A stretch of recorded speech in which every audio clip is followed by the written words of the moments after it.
بیا. میخوایم امروز خوشمزه ترین مثلثایی که تا حالا خوردی ها با یه روش مخصوص درست کنیم. رنگو ببین.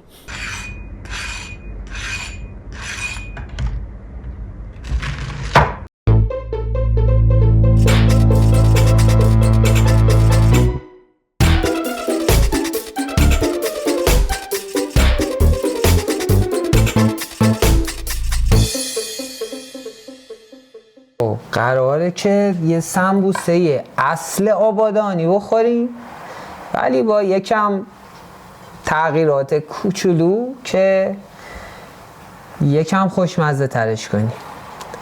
خب اولین کاری که باید انجام بدیم اینه که سیب زمینی آمونو بذاریم بپزه. باید قبلش یه نکته رو بگم که نور ما رفت به خاطر اینکه برق قطع شد، ولی ما ادامه میدیم و هستیم. سیب آمونو میذاریم بپزه.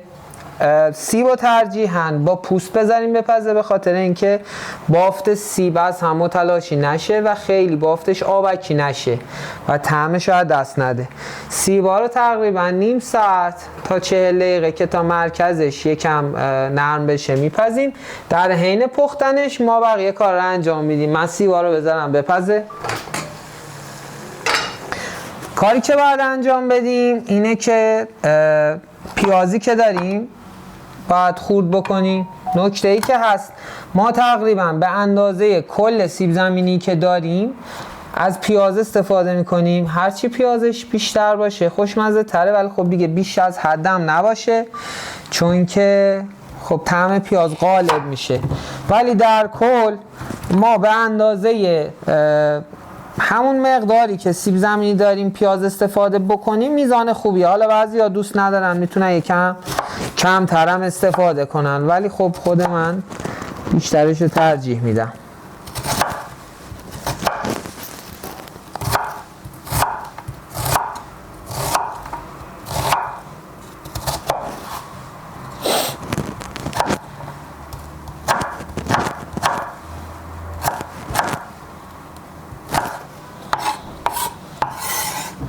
اشکمون هم داره در میاد که خب طبیعیه. البته الان وقت نداشتیم، وگرنه تکنیک های زیادی هست برای اینکه شما پیاز خورد کنی بدون اینکه اشک در بیاد. اینجوری بهتره وقتی که میخواین پیاز خورد کنی پیازها رو از تقریبا نیم ساعت تا یه ربع قبل از اینکه بخواین خورد کنین داخل آب سرد بذارین. توی یه قابلمه یا یه کاسه ای توی آب سرد بذارین. باعث میشه که این ترکیبات سولفوره توی پیاز که خب باعث همین وضعیه که الان میبینین دیگه روزگار سخت، باعث میشه که ترکیبات توی پیاز در واقع توی آب رقیق بشن و این حالت سوختگی چشم کمتر اتفاق بیفته. پیاز دارم ما به دو صورت، حالا من یه مقدارشونو نگینی کردم، یه مقدارشون به صورت خلالای درشت من سرخ میکنم. خلالای درشتمون ببینید یکم درشت‌تر از اون خلالای نگینیمونه برای اینکه توی غذا هم دیده بشه، هم بافت سمبوسه رو یه بافت منسجمی میکنه. متاسفانه خب نورم نداریم که از برق استفاده کنیم، ولی از همون اول روغنش رو بریزین. یه نکته هم همین اول کار من یادآوری کنم، اینا زیر سیبیلی رد کنین. آقا من با شما هم هستم با این دوربین، هر دو کامرامن کامراوومن و البته ما بقیه دوستانی که دارین میبینین. آقا سمبوسه غذا رژیمی نیست، نخوایم که اینا رژیمیش کنیم. اصلا خوشمزگیش به روغنشه و اینا و خلاصه این یکی ها دیگه اینا سالی یه بار بخورین، ولی همونجوری درستشو بخورین که از غذا لذت ببرین، بی خیال رژیم شین. ما بقیه سال رژیم بگیریم. این پیازو ما شعله‌شو کم میکنیم که خیلی آروم آروم همشون یه نواخت، چون الان سایز پیازامون با هم دیگه متفاوته. یکی این که اصلا نباید بدون روغن شما بپزین، چون میگم سایز پیازا متفاوته و تایمای پخت متفاوتی داره. دو اینکه زیرش رو کم کنیم که همه پیازا با هم دیگه تغییر رنگ بدن. خب در حین کار سبزیامون رو شروع میکنیم خورد کردن و فلفلامون هم خورد میکنیم. برای سسش ما باید سس رو درست بکنیم.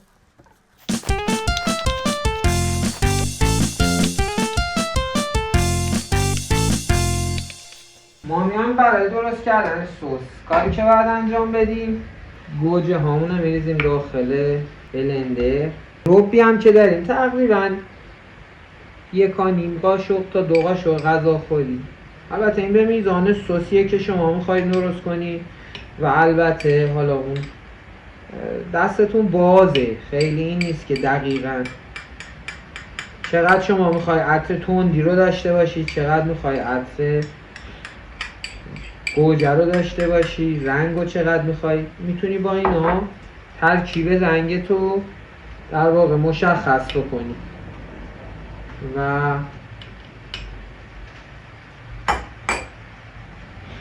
اسوانی بازی. ما برای این سس 3 تا دونه فلفل، اینا تندم هست تقریبا، 3 تا دونه فلفل میریزیم چون سمبوسه باید تند باشه دیگه. سمبوسه ای که تند نباشه سمبوسه نیست. اینا از فرمایشات آن مرحومه. سمبوسه ای که سمبوسه نباشه سمبوسه نیست. نه، سمبوسه ای که تند نباشه سمبوسه نیست. سیرامونم میره داخل بلنده. روغن زیتون یه مقدار. از روغن‌های خوراکی آفتابگردون یا ذرت هم میتونید استفاده بکنید.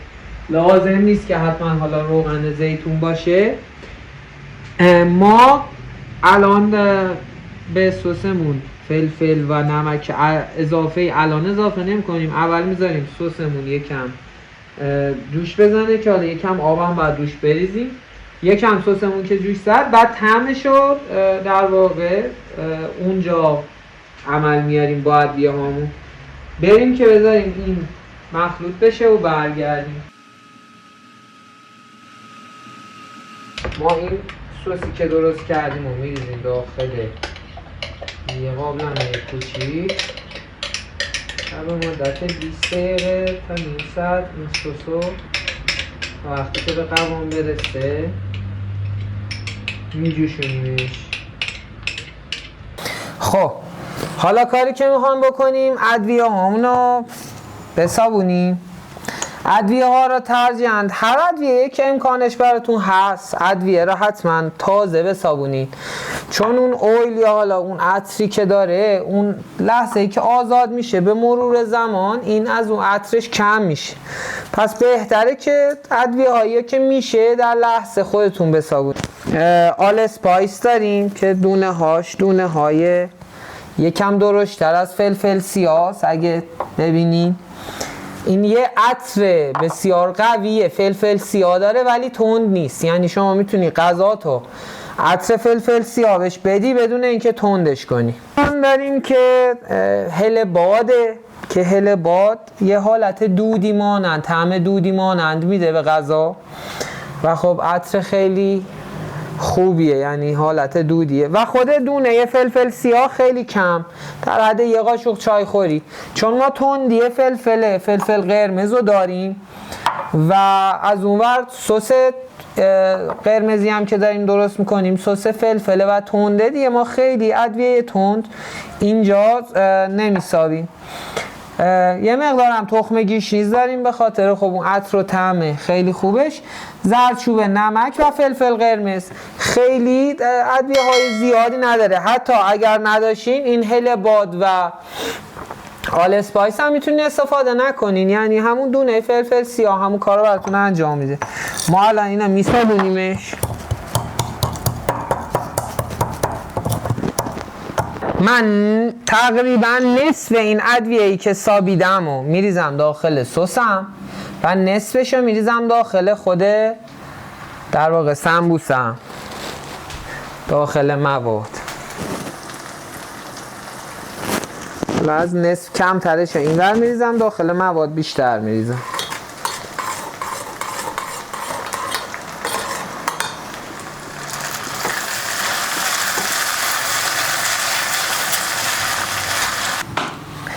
تخم گیشنیزمونم با مابقی ادویه‌ای که داشتیم، اون ادویه دودی و تندی که درست کردیم با اون سه تا ادویه‌مون، تخم گیشنیزمونم الان با اون ادویه قبلی میسابیمش.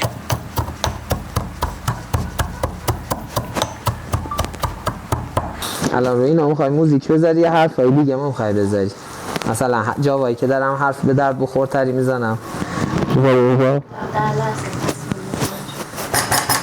نه لازم به توضیح نیست که مثل همیشه من به همه تاکید میکنم ظرف‌های پخت پزه روحی تفلون اینا تا میشه استفاده نکنیم، اینا بسیار ضرر داره. حالا اگر دوست داریم که براتون یک برنامه کامل در مورد شناخت ظروف و محاسن و معایب استفاده از ظروف مختلف بذارم تو کامنت ها بهم بگین تا یه برنامه درست میکنم و همین بالا اون برتر این بالا میذارم براتون بریم ببینیم در آینده.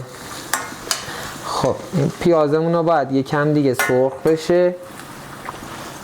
زیر سسمون هم ما کم میکنیم، کماکان به ریز جوش زدنش ادامه بده. این سس دیگه کم کم به قوام رسیده، همونجور که میبینیم این سس یه دست شده، خیلی حالا غلظت خوبی داره. یکم دیگه صبر میکنیم که جوشی که میزنه این روغن یکم روش روغن میندازه، یعنی روغن میاد بالا. تا اون موقع صبر میکنیم. پیازمون هم کم کم دیگه داره آماده میشه که ما بهش ادویه‌مون و گوشتمون رو بزنیم. سیب زمینیمون هم الان سوتی ندیم، چیزی یا نریزیم. سیب زمینیمون هم پوست گرفتیم.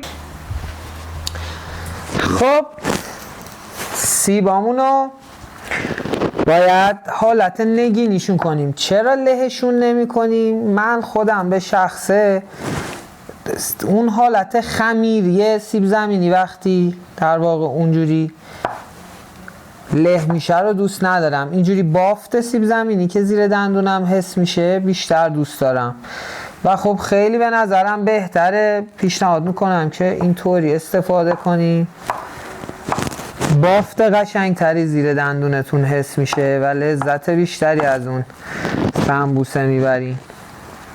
سیب زمینی ها رو حالت نگینی خوردشون میکنیم. خیلی حساسیت به خرج ندیم. قصدمون اینه که فقط هم طعم ادویه هامون و طعم مواد با هم دیگه قاطی بشه و هم بافت سیب زمینی حفظ بشه. یعنی تیکه ها رو خیلی حساسیت نداشته باشین، حالا اندازه هم باشه یا نه، فقط در حدی که خمیر نشه.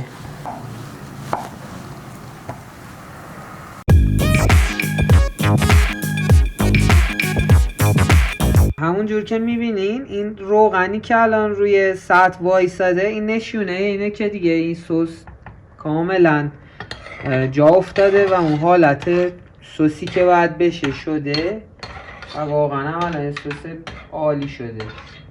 دیگه زیرش رو خاموش میکنیم و میذاریم که سرد بشه و ادامه کار رو با پیازمون و مواد دیگه انجام میدیم.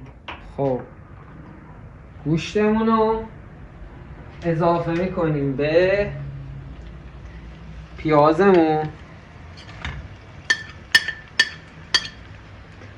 توی تابه حالا بخشش میکنیم. یکم که گوشت باز شد ادویه‌مون رو بهش میزنیم.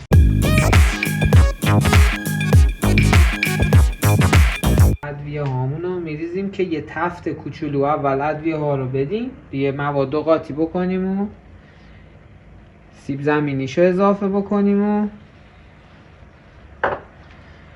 5 گرم زردچوبه بود، 15 گرم نمکه، 5 گرم فلفل قرمزه. این غذای تنده و ادویه هایی که سابیده بودیم. ادویه ها رو میریزیم داخل غذا.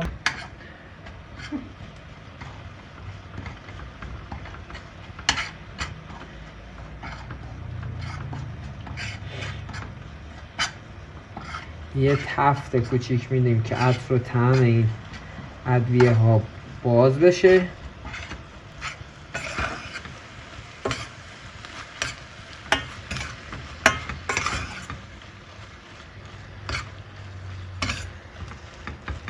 یکم که گوشتامون تفت خورد و ادویه به طعم گوشت کامل نشست، سیبمون رو میریزیم داخل غذا و شروع میکنیم مواد رو هم دیگه قاطی کردن.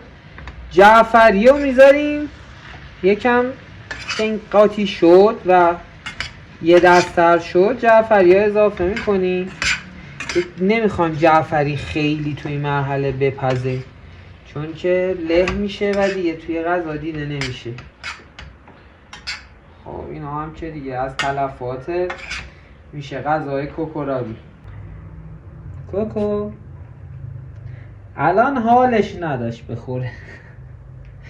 اینا نمیخوری بابا؟ بیا. الان حس غذا نداره. خب چون مواد ما همشون از قبل پختن، یعنی هیچ کدوم از این مواد اصلا نیازی دیگه به پختن ندارن، صرفا باید با هم قاطی بشن. همین که این یکم یه دست شد، ما جعفری ها رو آروم آروم بین مواد اضافه میکنیم. یه کوچولو که حرارت ببینه حجم جعفری کم میشه خودش. به محض اینکه کم شد دیگه زیاد نمیپزیمش، خاموش میکنی. دیگه پخت جعفری میره توی مرحله سرخش کردن. باید یه مایتابه بزرگتر برمی‌داشتیم، ولی خب ما این کار نکردیم. یه کمش رو میچشیم.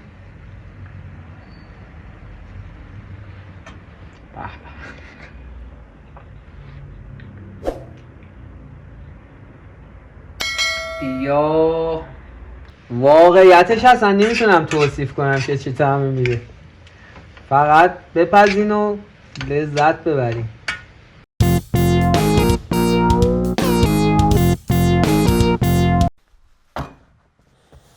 خب بهتره که از نون لواش استفاده کنیم، ولی خب اگه دوست دارین که حجم نونتون اون حالت کریسپی بودنش بیشتر بشه، از نون تافتون نازکم میشه استفاده کنید.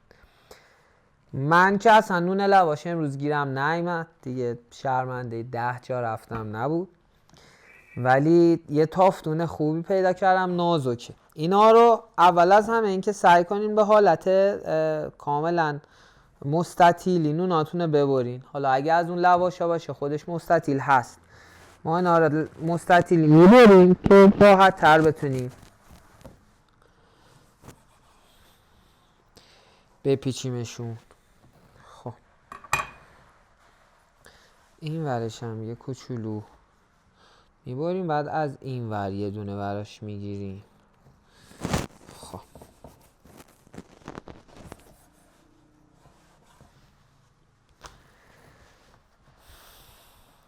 ما الان اینو اگه بخوایم 3 تاشو 2 تاش میکنیم.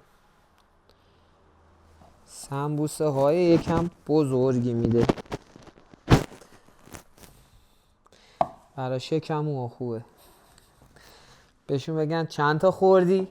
میگه 2 تا، ولی خب 2 تا. خب نونامون آماده است دیگه، حالا باید مواد رو بیاریم که بپیچیم. کاری که باید انجام بدیم، ما یه مقدار از مواد سمبوسه رو برمی‌داریم. حالا یه نکته دیگه هم هست، این نونا 2 سمت داره، یه سمتی که حالت حباب داره، یه سمتی که صاف داره. من ترجیح میدم که داخل حباب یا موادم رو بذارم که سمت صاف رو سرخ کنم، چون سطح یه دسته رو برشته تری بهم میده. اینور اگه این کارو بکنین، این دونه های سیاه نون توی روغن دیگه یکم حالت سوختگی پیدا میکنه و طعم غذا رو از بین میبره. حالا دیگه این نکته رو خودتون حواستون باشه. یه مقدار مواد رو میذاریم این قسمت نون، حالا اگه خواستین بیشتر هم بذارین. بعد این نونمونو یه حالت نیم بر من از این ور نشون میدم، ببینید الان دوباره این ور برمیگردونیم، ببینید این ور برمیگردونیم. و بعد مرحله آخر این نون رو وقتی خواستیم جمع کنیم، سر این نون رو میزنیم، این میره داخل این پاکت، کامل نون میره داخل پاکت و برش میگردونی، صافش میکنی و آماده است که بره توی روغن. یه روش پیچیدن دیگه هم داریم که این دیگه بستگی داره. یه نفر اگه دید راحت نیست که اول مواد رو بذاره بعد بپیچه، میتونه این نونا با همون روش این راحت تر، چون اینجوری انعطاف نون بیشتره، سختیش کم میشه. نونا اول میپیچیمش، یعنی با همون روش نونا کامل میپیچیم. به مرحله آخر که رسیدیم که میخوایم پاکتش کنیم، برش گردونیم، این نونا اینجوری میگیریم، داخل نونا کامل پر میکنیم با مواد.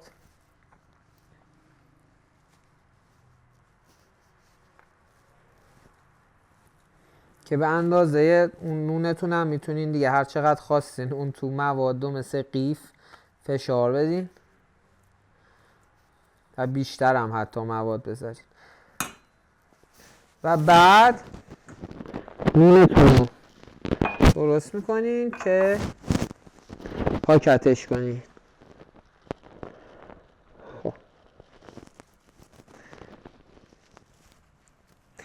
همه سمبوسه ها رو به همین صورت دیگه باید کامل کنین، یعنی همشون رو یکی یکی بپیچین و پاکت کنین، آماده کنین برای سرخ کردن. بذارین داخل یه ظرف، بعدم دیگه این برای من بذارین من بپیچم و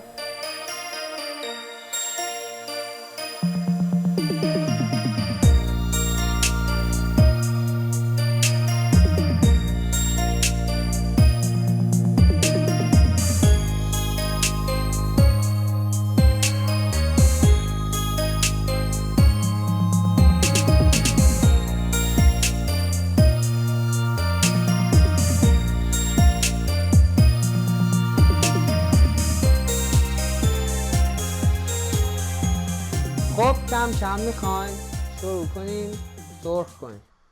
چی جوری بفهم؟ اولا که بهترین ظرف برای سرخ کردن و گریل کردن ظروف چدنی یا ظروف استیله که خب واکنشی ندارن اینا با مواد غذایی و خب هم سالم ترن هم بهتر. از قدیم هم ساندویچی های ایرانو اگه دقت میکردین از این سنگایی داشتن، میگفتن سنگ همون چدنی بود. حالا تستش چیه؟ ببینین ما باید بذاریم این داغ بشه تاومون، کفش بیا جلوتر که کامل توی تاوه رو بگیری. وقتی ما یه گلوله آب میندازیم این گلوله باز نمیشه. بذارین من یه گلوله بزرگتر آب بیارم، وقتی بندازیم از نزدیک بگی ببین میمونه گلوله داره بازی میکنه کف اونجا، این آب سریع پخش نمیشه. علتش هم خب انقدر زود این آب تبخیر میشه با این حرارت که تایم پخش شدن نداره. ما حالا روغن رو میریزیم و سریع وقتی که به این دما رسیده روغن رو میریزیم و سریع دیگه موادمون رو باید سرخ کنی. غذا اصلا رژیمی نیست، هر کی میخواد رژیم بگیره اصلا سمت این غذا نباید بیاد. بذارین هر وقت که رژیمتون تموم شد بخورین، اینا به من تقلب بخورین. ولی فکر این که بخواین این غذا رو نمیدونم تو فر و اینا، آره تو فرم میشه بپزه کسی که میخواد بپزه، ولی خب این طعمو نمیده. انتظار طعم سمبوسه سرخ شده رو از سمبوسه‌ای که تو فر پخته میشه نمیشه داشت، ولی اونم خوبه، اونم خوشمزه است. ولی ما اینجوری میخوریم که چاق شیم.